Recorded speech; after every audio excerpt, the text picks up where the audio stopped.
Welcome to It's All Fine and Danjee, where we talk about community, health, culture, and all of the big and little things that make life good. Here are your hosts, Dan and Angie. Hey guys, and welcome to episode 93 of the It's All Fine and Danjee podcast. We want to thank you for joining us this week. We have a really cool guest that we're bringing on the show this week. Many of you in Central Florida are probably familiar with the bike trails around here. Angie and I love to go out on the bike trails. There's something called, I know I'm going to mess up this word, but there's something called the Rails-To-Trails Conservancy. And after we bring Ken on, he'll have to tell me if I got that right. But we are meeting with Ken Bryan, who's the Florida State Director of the Rails-To-Trails Conservancy. I've never even heard this word. I haven't either. He's going to tell me what that means. I have a large vocabulary. But so Ken's going to join us and talk to us all about the Rails-To-Trails, the bike paths, and whatever else we get into. So cool. So stand by. I'm going to bring Ken into the show. Hi, Ken. How are you? Fine. How are you doing? Good. Did you hear the intro there? I'm not sure if you can hear us when you're. You said it right. Did I say it right? So what does that mean? So basically, our mission is to create a, in this case in Florida, a statewide, interconnected system of trails, so folks can, get outside and get from where they want to go to where they're going. We safely. love that about it. Is that what conservancy means to conserve? I guess probably. Yeah. Sure. You've probably heard of the Nature Conservancy. We're the Rails-To-Trails Conservancy, and so and we've been in existence for 35 years. We're based out of Washington D.C. We have 5 field offices, and I run the Florida field office. I've been lucky enough to be with the Conservancy now for 29 years. It's been my paid job for 29 years. I still trying to explain to my mother what I do each day. And I think the thing that makes it exciting is every day at work is different. Every year it's different. It's different building trails today than it was 30 years ago. So. Oh, I bet. So you were really in this, its infancy almost, or, pretty soon after it started. Yeah, I was 17 when I started the job. Oh my goodness! Wow. Really. No, I wasn't. You're making me gonna try to do math here. That's not too unbelievable, though. I mean, you could have been. That seems like it might have been a dream job if when you're a kid and you're like, oh, I get to just help build trails all over the place. That's kind of a cool job. Yeah, no kidding. So it started in Washington, and so. Trying to itch myself over the microphone. Yeah, that wasn't good. So you said it started in Washington, D.C., and it started, the idea is that they have taken the old railways and converted them into bike trails. Is that what they did in Washington as well, or was it a little different how it started? Well, so when our railroad system was at its peak, we had over 300,000 miles of railroad in our country. We're down to about 140,000 miles. So we've got about 160,000 miles or so out there that's been abandoned.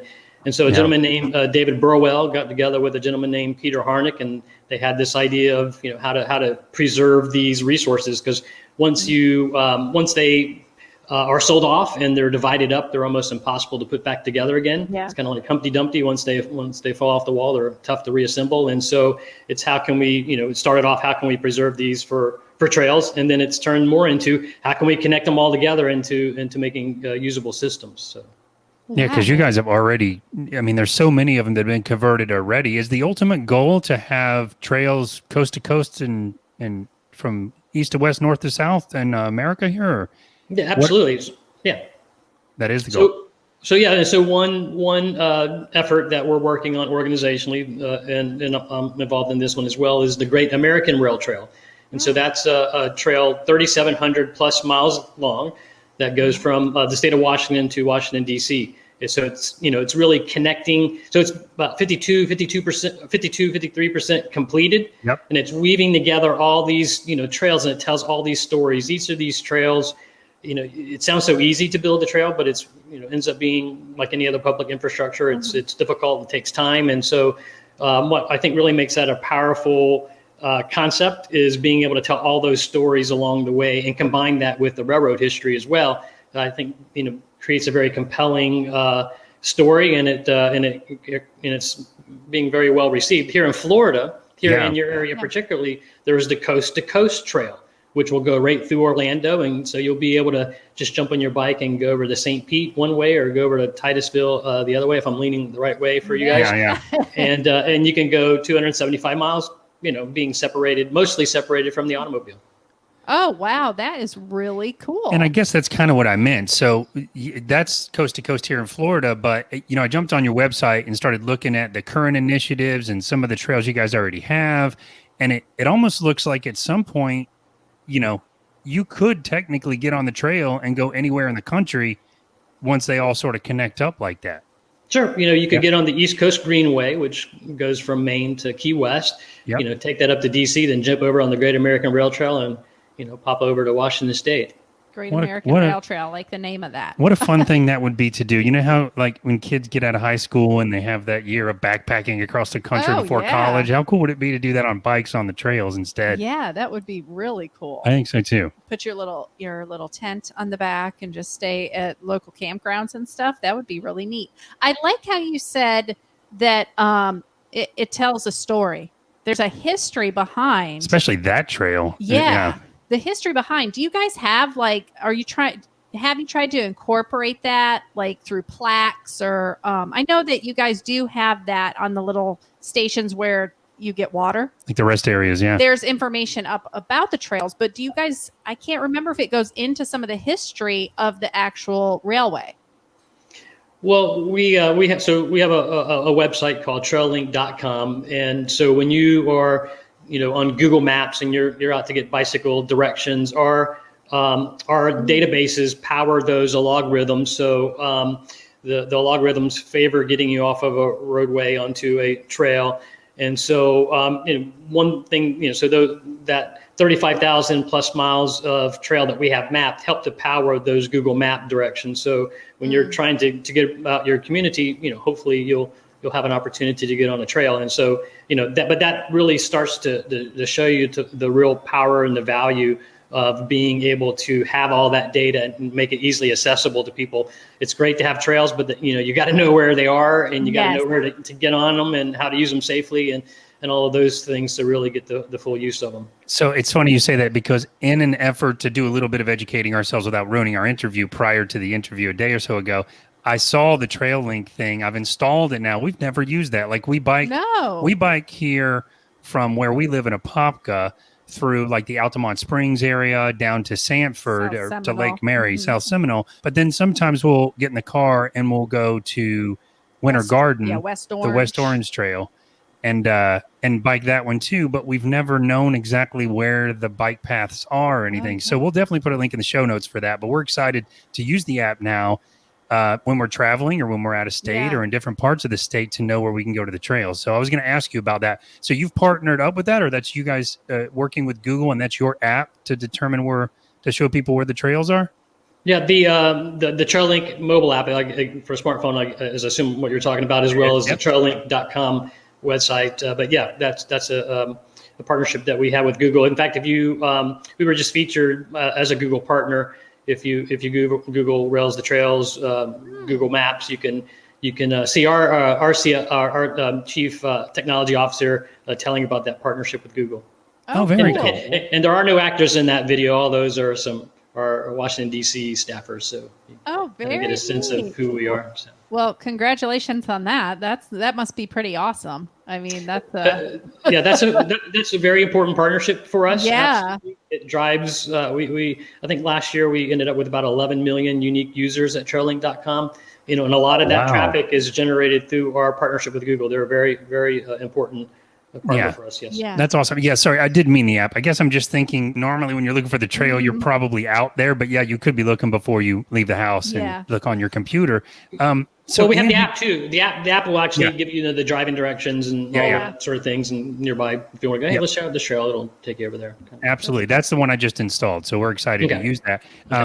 Angie and I are also big fans of Winter Garden, and we were walking around the town last weekend, and we almost never walk the bike path, which is cool. I see a lot of people do that, but we ride our bikes on it. Yeah. We walked down the bike path a bit, and I looked over and I noticed what I think, this might be really silly if I'm wrong, but I noticed what I thought was it almost looks like a piece of the old railroad track going under the trees and stuff. Do you guys leave pieces of the railroad there? in some It's cases? done. Yeah, it's done pretty often just to kind of recognize that, because sometimes the rail crossings are left or are moved onto the trail, and that sort of thing. So a lot of the mileposts, the original railroad mileposts, are usually still in place. Some of the smaller trestles are still being used. Yeah, but that's cool because you're leaving that history behind. So that's really cool. A lot of people probably don't know that. Yeah, would have never noticed I've been down that it. trail so many times. I've never noticed that before. Yeah. I think that's really cool that some of that's kind of left like the history. Place. And what was neat is the oak trees out there in Winter Garden. They're not huge, but they're maybe nice. Sure. Yeah. But the tracks literally went underneath them, so it gives you an idea of how long the trees have been there, how long ago the railroad tracks were there. And we did see a little section of like the crossing, just a little piece of it almost that was left. And it was neat. It gives you a sense of history. Yeah. So I have a question on like some of your more challenging, what we consider in Florida challenging rides, like going towards Altamont area, the West Orange Trail, I think it is. You have some hills and stuff. Did the railroad run that direction, or I always think the railways? No, I would think it's like Castleberry's the same way, where it starts getting really. Is it Castleberry after Winter Garden, where we Claremont. get in Claremont? I don't know why I say Castleberry, Claremont, but because the grade is a certain. That's what I always liked about the trails, and I've had friends come here from out of state or even from Canada and say they love the trails here because they're not. There's not an extreme hill you have to, for the most part, because trains would never be able to do that. But in those cases, like Angie's asking, is that like an extra piece of the trail that was built that didn't used to be a railroad track? Well, you are correct, and railroads traditionally had less than 5% grade, so they were easier for the trains to get up and not gain a whole lot of speed going down as well. And that's one of the things that make them great facilities for people of all different abilities, is that they tend not to have the grades. But there were several reroutes for the West Orange Trail to make it all work the way they needed to work, and you may be picking up some of those areas. Of course, when you get out in Coe and you get Sugar Hill and some of the Hospital Hill, Sugar Hill, some of the other hills out there that some of the road riders love out there. There's some great elevation out there where the triathlete headquarters is at. Some good road riding in that area of Florida. Yeah, and but you're right. Traditionally, rail trails are easy, and they're for everyone because of the more. Yeah, and I like how you said they're more accessible to people, because you could be out in like a wheelchair or whatever and do the bulk of the trails just fine because they're not too steep. Not crazy. And those sections, I guess I almost think of them now from your answer as little connector paths between where the railroad tracks were and where they weren't, and then where they were again.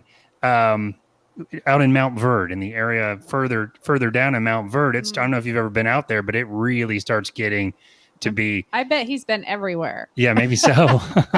But that is like when you said my job. Yeah, I mean, it was really wearing us out. It was fun, but it was lots of big hills. It is challenging. Yeah, that one reroute around the golf course where there's all those turns. Obviously, a railroad couldn't make turns like that, but that's a reroute around the.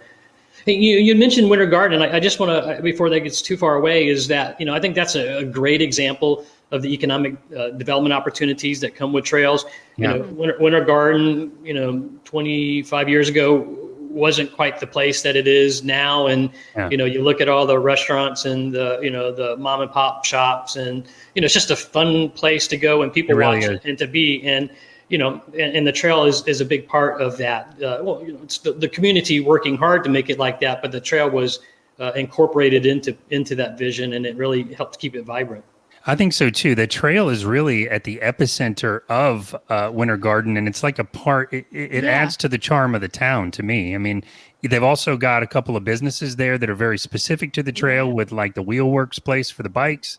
I mean, that's. On our anniversary, we go to Winter Garden. One of the reasons we go is a specific restaurant, but another reason is the trail. That's one of our planned days. Is you can stay in a hotel right there, and they'll let you put your bike in the Edgewater, and then you can take it right out and get right on the trail. And so I love how they do that. Put it right down the center. I'd love to see more of that, actually. So do you the brew pubs help too?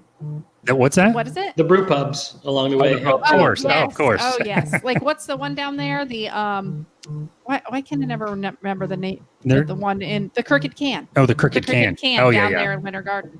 So do you find that So when you put the trails in, are you putting them through areas? Do you feel like it's already built up economically, or does that bring in more that's a great businesses? question. Because it does bring in specific businesses like the bike stores and things like that.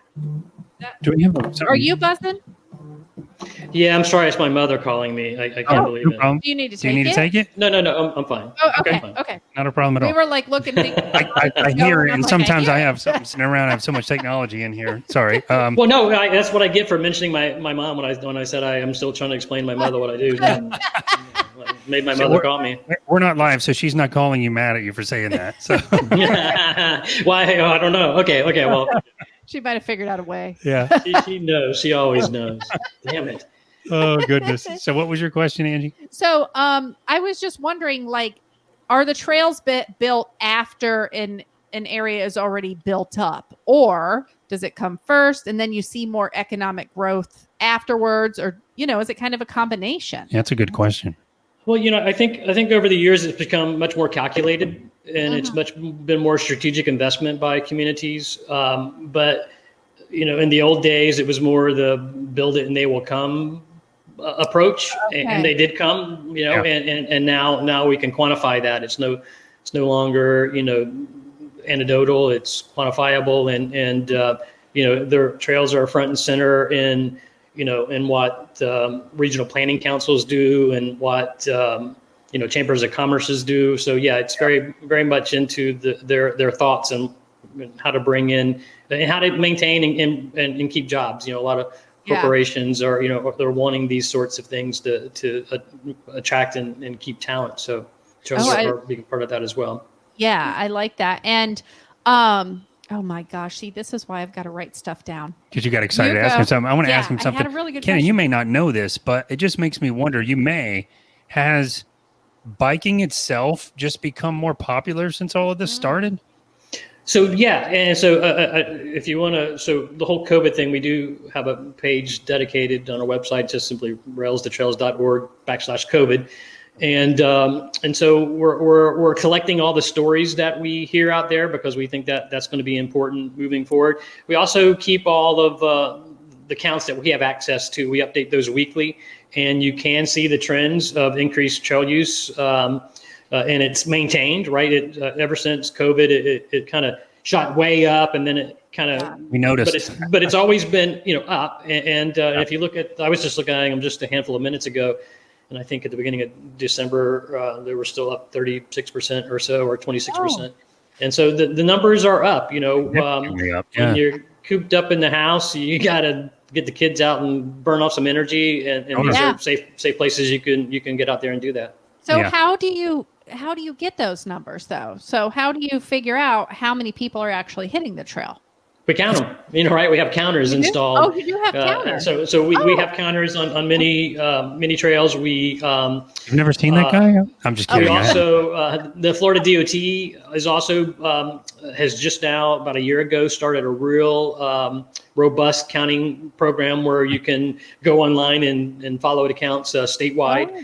And so there's a lot of good data. I mean, just like you can do that for the automobiles, you can start to do that now for trails. And, again, it's being able to demonstrate to, local and state elected officials, here are the use, here are the trends, and being able to justify, the economic impacts and some of the health impacts and the reduced carbon emission impacts and that sort of thing.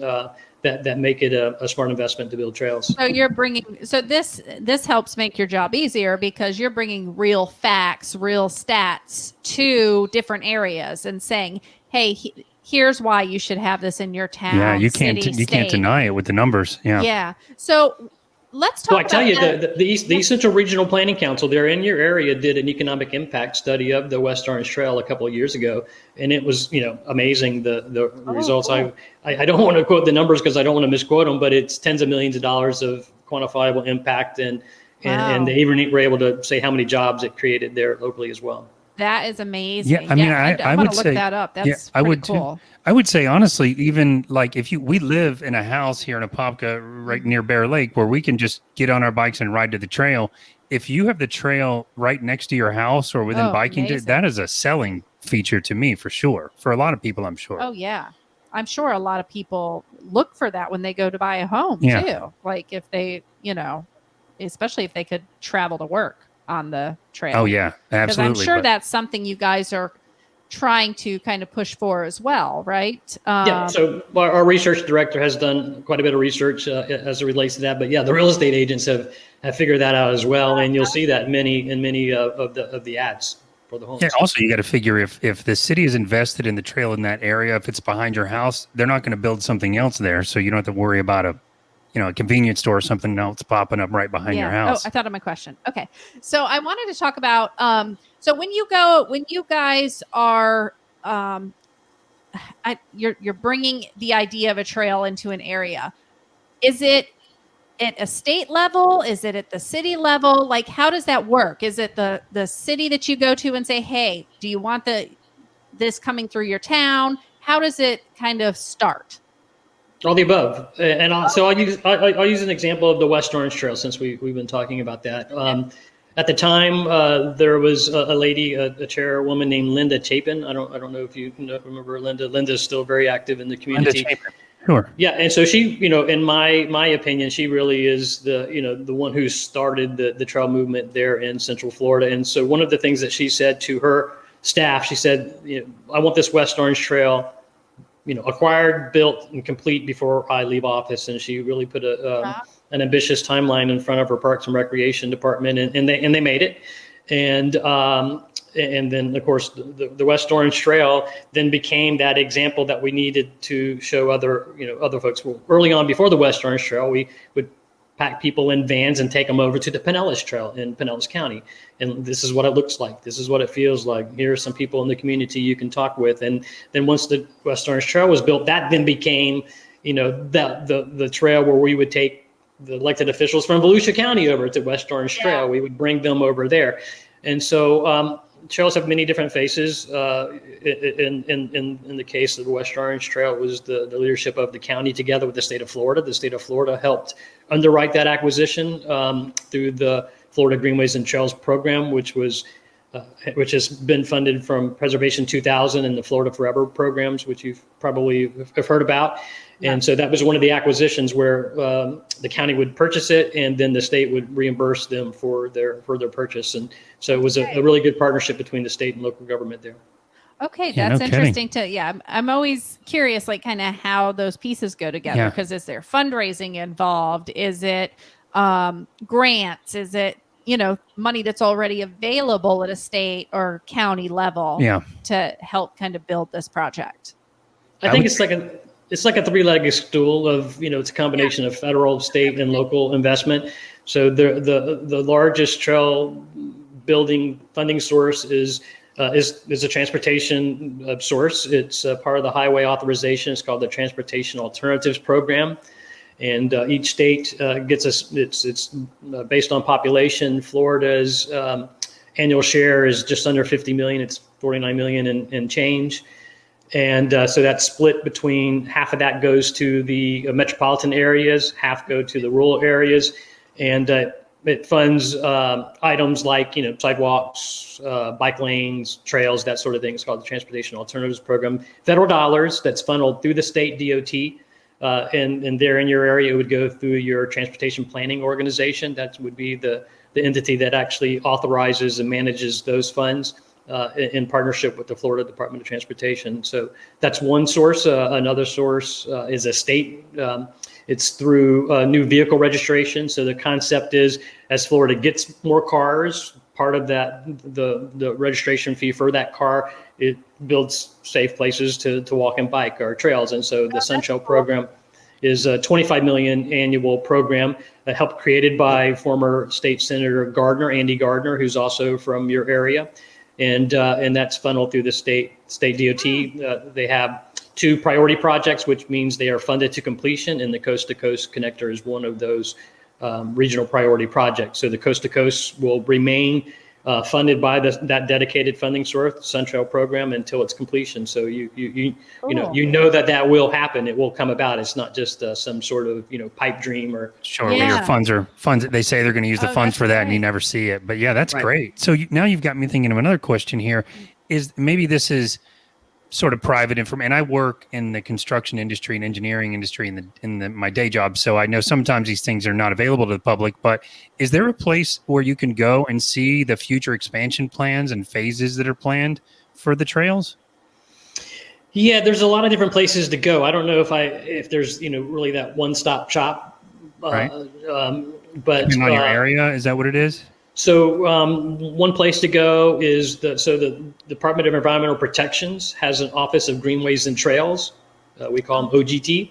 Oh, yeah, and so they're legislatively created. And so one of their duties and responsibility is to maintain the Florida land use trails as well as the paddling trails. And so they track that map and track progress towards completion of that system. I forget how many miles it's up to, but I believe it's over, probably somewhere in the 4,000 mile area for that whole statewide network.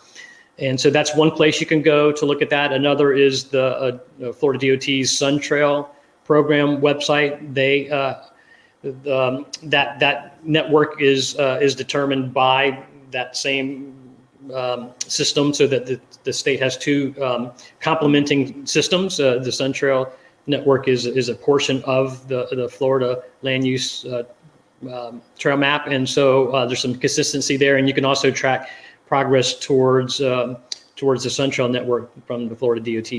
Oh, we'll have to check that out, because here where we live, we've often wondered, what are they going to do with that piece? And then all of a sudden, like a couple years ago, a big piece got added on that brought it all the way to us, and we didn't know it was coming. So that would have been exciting it'd be neat to see where it's going to go, especially with the I-4 construction and how things are working around that. What's a paddling trail, though? You happened to mention in your response just a moment ago. Is that like a river? So real quick, so you would, if you wanted to look for those local connections, you would want to go to your 5-year work program, your five-year TIP for your TPO or your DOT district. That's where you would want to drill down for that specific information. But regarding paddling trails, obviously Florida's got a lot of canoeing and kayaking opportunities. It's our other favorite thing to do. So. Yeah. Well, I also did my homework on you all, and one of the podcasts that I got sucked into was when you guys paddled Wekiva. So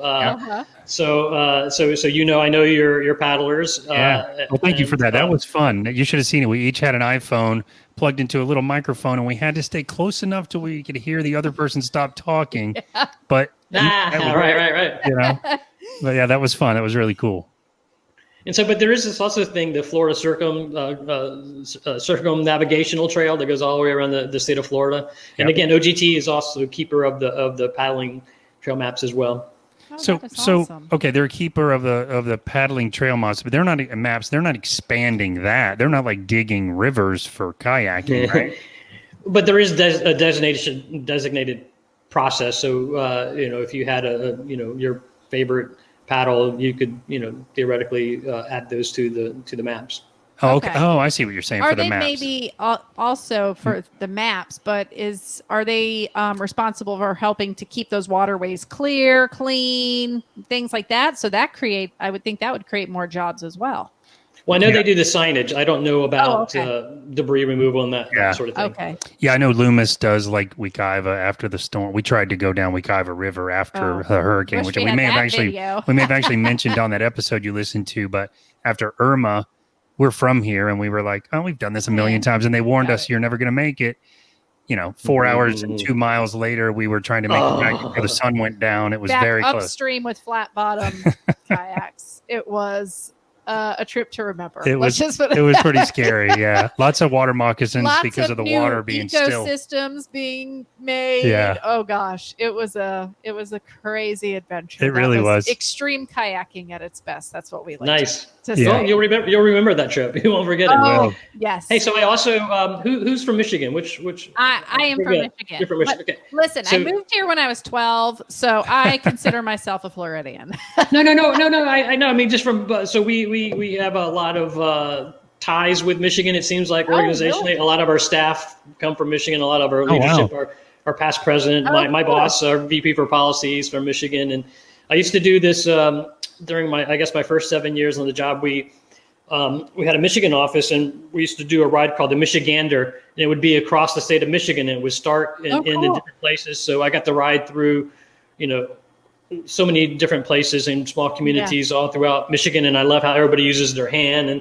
Where are you from? I'm from here, and then they do the UP over here. Yeah, because it looks like a glove. Yes. And people in Michigan know how to pack in the fun during the summer months. Yes, we do. Everybody's out there, and you're packing it in. We even call it going to the beach when you go to a lake up there. Oh, very nice. It is literally called going to the beach. Like, I am not lying. Yeah. It's funny because I guess here, this kind of ties into what we're talking about, though, because we just had another interview last night with someone that owns and operates a local aquarium business for tropical fish and stuff. Okay. And they were telling us how the biggest market for that kind of stuff, even though they're crazy busy because of the area and because of their business is so good, but up north in areas like Michigan, you're going to get a lot more people buying fish tanks because they're trying to put stuff in their house to do when they're stuck in the house all winter. So as it relates to the trails, I would think it's the same way. Like, here you guys have to make sure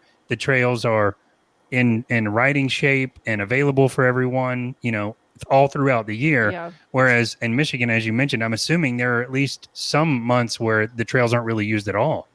Snowmobiles, big users up there, and cross country skiing. Yeah, snowmobilers do a lot of the maintenance, year round, but only really get a chance to have the trail to themselves during the winter. But they're big partners up there. Cross-country skiers get on the trails? Yeah, and some trails, I'm not a cross-country skier, so I'm not sure. I've done that, but they burn the grooves in and everything. Yeah. So. That is really cool. So it does get used all year. That's cool. I didn't even think about that. Oh my gosh. Yeah. Well, hopefully when you got to go across the country or across Michigan, it was during a good time of year. July, and it was cold for me some nights. Yeah. Exactly, because Lordy. Still nice and cool to go biking though, right? Yes. I did read something on the website before the interview that there was like a 200% increase in the trails at one point during COVID. Yeah. I believe it because we went out. We've been really good about social distancing, but we figured, hey, that's going to be a safe place. And we were like, wow, a lot of people have discovered this trail because it was more people than we've ever seen on it. We've been going on it for years and years. Which made me very happy because I'm a health and wellness coach. So to see people out with their families, with the kids, people walking it, I was very happy, but kind of mad a little bit too. Because you didn't have the trail to yourself. Because normally it's like, woo, there's nobody there. I got my headphones on and I'm, dancing while I'm riding my bike. We got to find some remote spots. There was so many people that, you were jammed up and you couldn't stay 6 feet apart. So that's something that you guys have had to kind of figure out during these times. So what are you doing to maintain that, social distancing on the trail? How are you kind of reinforcing it or educating people about it? A lot of messaging, right? We do a lot of blogs, a lot of videos on safe use of, trails. And you throw into that, we're seeing a lot of advancements in micro mobility devices, right? And power assisted bikes and electric bikes and, and all kinds of, electric skateboards. I mean, there's all sorts of things being thrown in the mix and, particularly in the urban areas. Mm-hmm. And so there is, a lot of effort on trail safety because some people like to go fast. Some people like to go slow and talk and not pay attention. Yeah. I mean, you have all the, you have all in between. And so, a big part of it is just getting the message out about trail safety. It's great to be out in the trail. It's fun to be out in the trail, but you still have to kind of have your wits about you. It's still a roadway. Yeah. And we've seen, know? I mean, as many times as we've done it, more times than I could possibly count, that generally speaking, people are pretty good about it from what I've seen. Yeah. You know? Yeah, I think most people, and you just give them a little beep beep as you're coming up, or ring the bell or something. Exactly. Yeah.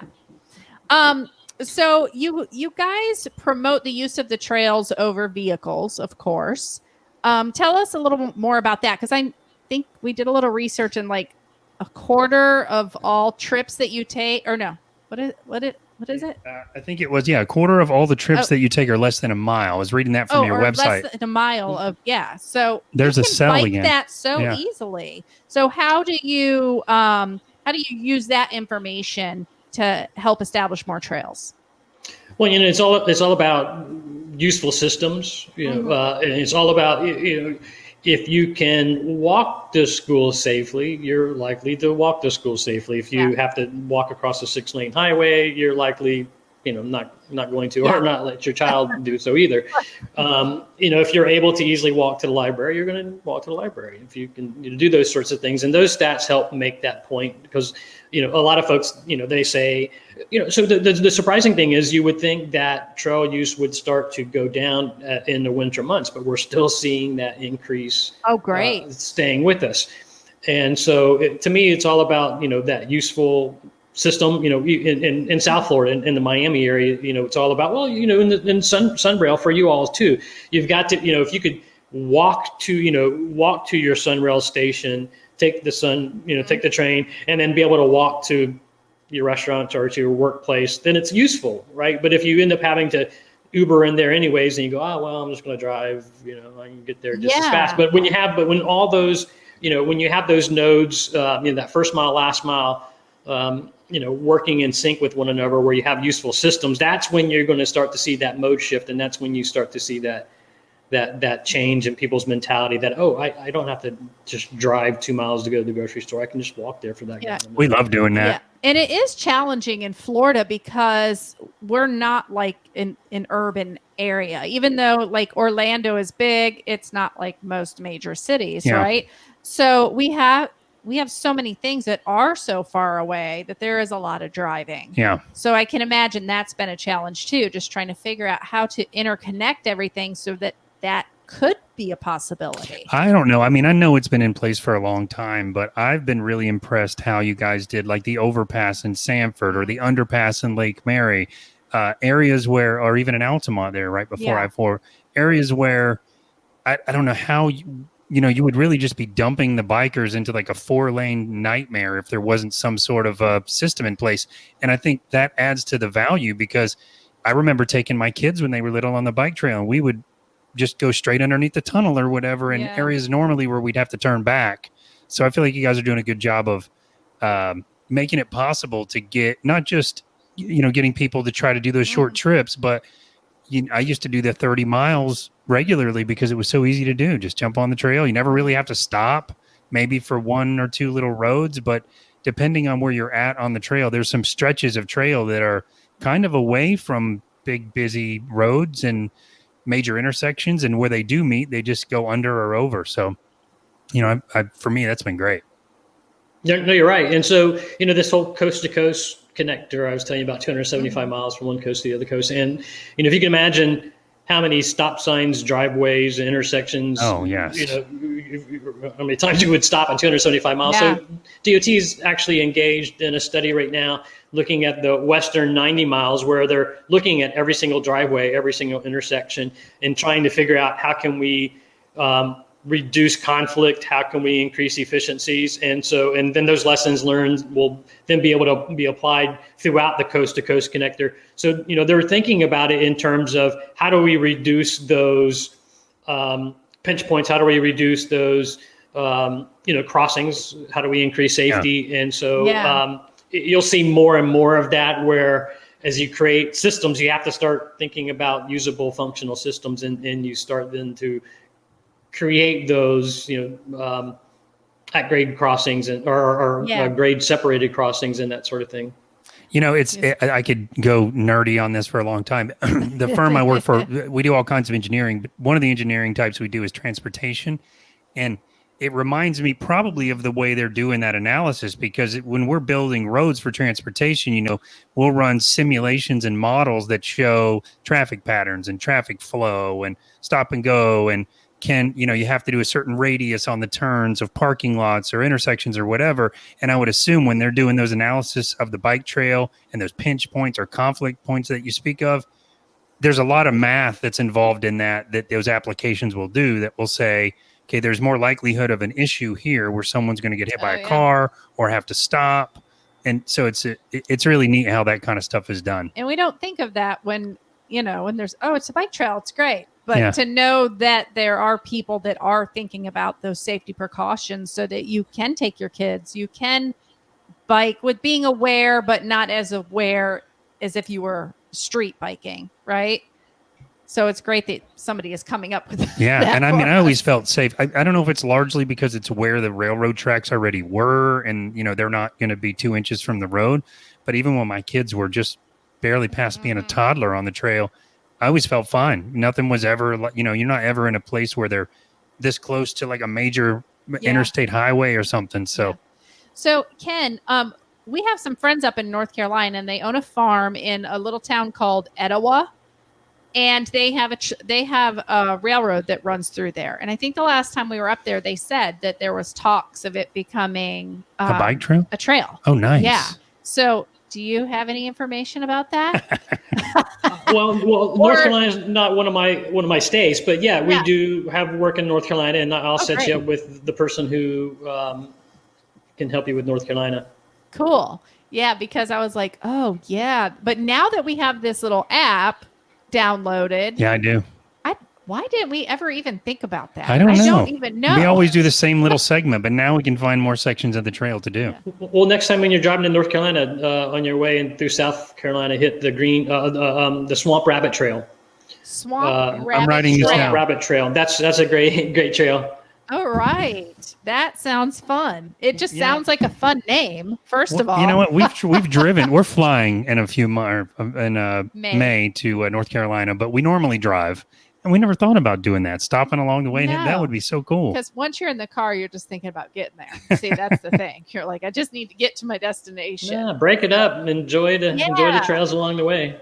Yes, yeah, no doubt. That's what we're going to do next. And do a couple podcasts on your way. Oh, we should actually. We did one in North Carolina at the brewery. At the brewery, yeah. Or while we're driving. Be safe, though. Yeah, it'd have to be you doing it. Ken, thank you so much for spending time with us here tonight and tell us about the trail. Before we let you go, we want to ask you how people can find out more and how people can help with your initiatives. Yeah, so I would say just go over to Rails-To-Trails.org.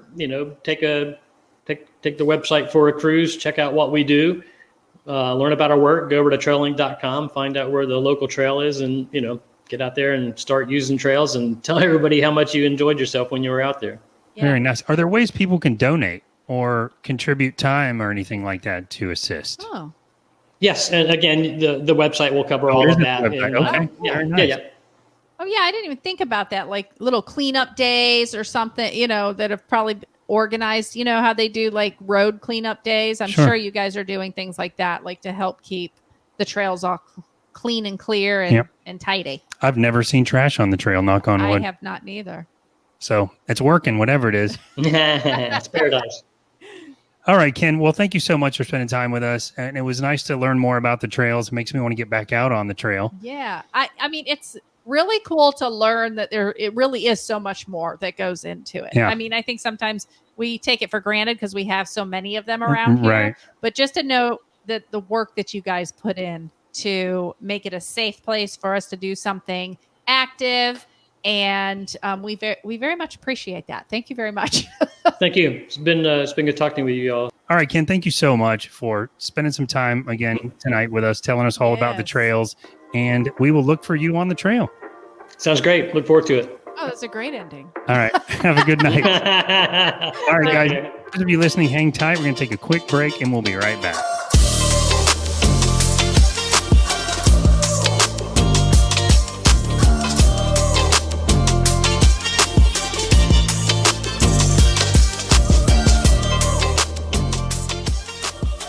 Talk with your hands all the time. You cannot tell a story if you're not using your hands. experience. That is not true. That is true. Hey guys, welcome back. We hope you enjoyed that interview with Ken Bryan from Rails-To-Trails Conservancy. I had to look at that word to make sure I'm saying it right. That was very educational, as always. That really was. And like I said earlier, before we were on the air, it's interesting to know all the work that goes into the bike trail. It really is. Just like, or like, oh yeah, there's the bike trail. But there's all that planning and observation and study of how to make it safe, how to make it, enjoyable for everybody. Yeah. So I love everything about it. Cool. I love that they do that. I love the science behind the, I don't want to go all the way down and learn how to do it, but I love the science behind all that stuff, counting and looking at traffic patterns. I also love that they leave little pieces of the old stuff in there. Sometimes it makes it feel like a museum or something. Nostalgic. Kind of. Yeah. Keeping the history there, which I love. I'd also like to, what might be kind of fun for us is when we do go on a trail, maybe we can learn about that railroad before we go. Like where it went. Did it haul cargo from what city to what port? Or that would actually be very cool. What station to what station? You know what I mean? Yeah, that'd be very cool. Because sometimes there's some cool stories, like, Yeah, I agree. Lone Star Gang. Oh, like we learned this rail, or well, like we I'm learned coming up with stuff on that the river that we did when we were out at the Oklawaha Canoe Outpost and Camp Yard or whatever it's called. Oklawaha River. How we learned how it got dredged. Yeah, we learned how it got dredged. We learned how it was supposed to be partially man-made. Yeah, partially man-made. The new sort of travel means for all products and people at the time, and it was going to be like the super highway, so to speak. Super interesting. It is. But guys, we hope you introduced that show. We hope that you introduced that show. We hope you enjoyed the show. Angie needs food and rest. That's what it is. It's late. It's really not that late, but it just feels like it is to me. Anyway, guys, we thank you so much for tuning in once again. Thank you for listening. And, if you like the show, make sure you subscribe so that you get alerts so that you know when we have a new show coming, which is every Monday. And we try to have a guest for you every week, but just tune in to listen to our beautiful voices. If I know I always say this. True. I know I always say this, but we do, depending on when this one airs, we do have some really cool guests coming up. So I'm especially excited. We have some great businesses coming up, some great informative stuff coming up. That's all I'm gonna say. And if you'd like to be a guest on the show, you have a business you'd like to promote on the show, an artist that you'd like us to know about, or maybe that's you. If you have a charity or a charitable organization that you'd like to promote. Let's say that, because like a grassroots charity that maybe is not a nonprofit, right. Like Impacts that we helped out recently. Let us know, because we want to chat about it. And by let us know, we mean you can call us at 407-490-3899, or you can email us at feedback@fineanddanjee.com. That's right. And don't forget to rate and review the podcast.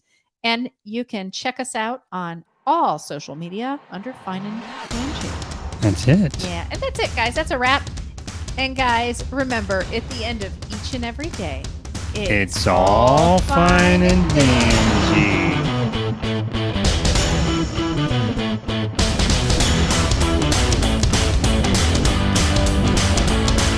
We should do a smile now. Do we get loose? I need some milk. You need some milk.